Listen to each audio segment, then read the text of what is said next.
Quand on parle d'aborder le sujet de la santé et de la sécurité au travail, beaucoup trop de patrons pensent que nous allons parler d'obligations et de contraintes à la con. Et tout ça dans l'intérêt de leurs salariés. Eh bien laissez-moi vous dire que si vous pensez cela, c'est que vous n'avez pas compris quelque chose et qu'il est vital pour vous de changer de façon de voir.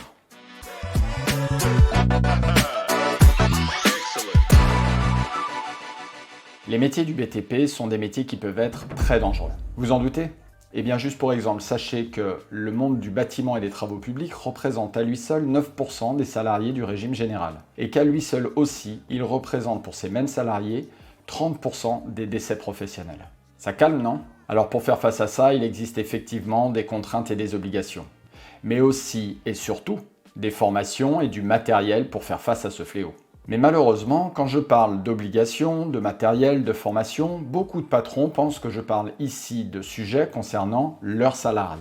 Alors s'il est vrai que maintenant de plus en plus d'entreprises du bâtiment sont bien informées et très sérieuses sur le sujet de la sécurité, il existe encore des patrons qui ne sont pas formés et qui ne sont pas conscients des risques qu'ils prennent. Mais alors qu'est-ce qui fait qu'un patron ne prenne pas sa propre sécurité au sérieux ? Quand on est patron, on est immortel ?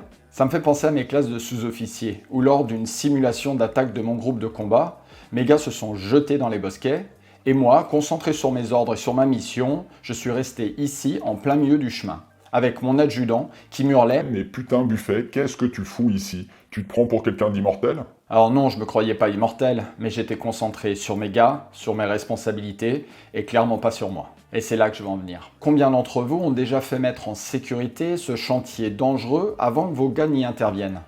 Beaucoup, on est d'accord. Mais combien d'entre vous se sont mis en sécurité avant cela, au moment de prendre vos mesures, sur ce même chantier dangereux? Eh bien aucun, voire très très peu. Mais vous, les patrons, vous êtes aussi en danger sur des chantiers risqués. Alors je sais, vous allez me dire que vous n'avez pas le temps de vous mettre en sécurité, que ça vous coûterait de l'argent sans savoir si vous allez avoir le chantier à faire, et puis que de toute façon, vous avez l'habitude. Ah oui, l'habitude. L'habitude, c'est ce qu'avait un patron charpentier qui travaillait sur un bâtiment industriel et qui est passé à travers les tôles fibrociment du toit. On le sait tous, les tôles fibrociment sur un toit, c'est très dangereux.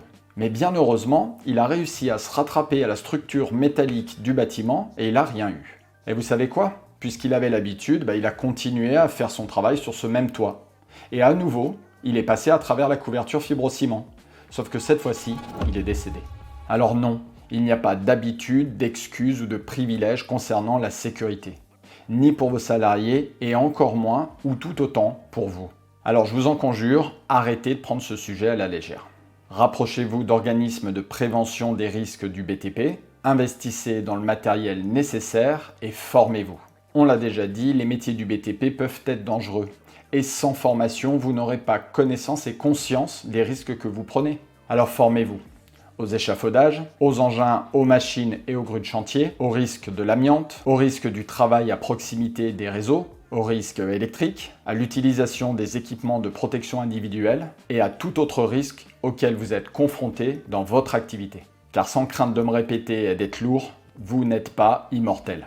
Alors si vous voulez être accompagné pour définir précisément vos besoins, à obtenir des aides financières pour pouvoir investir dans du bon matériel, à monter une stratégie de formation pour vous et vos salariés qui soit pertinente en termes de sécurité, eh bien vous n'avez qu'une chose à faire. Cliquez sur le lien en dessous de cette vidéo qui vous permettra d'accéder à ma formation gratuite permettant de créer et développer une entreprise du bâtiment rentable, en sécurité et sans passer toute sa vie au travail.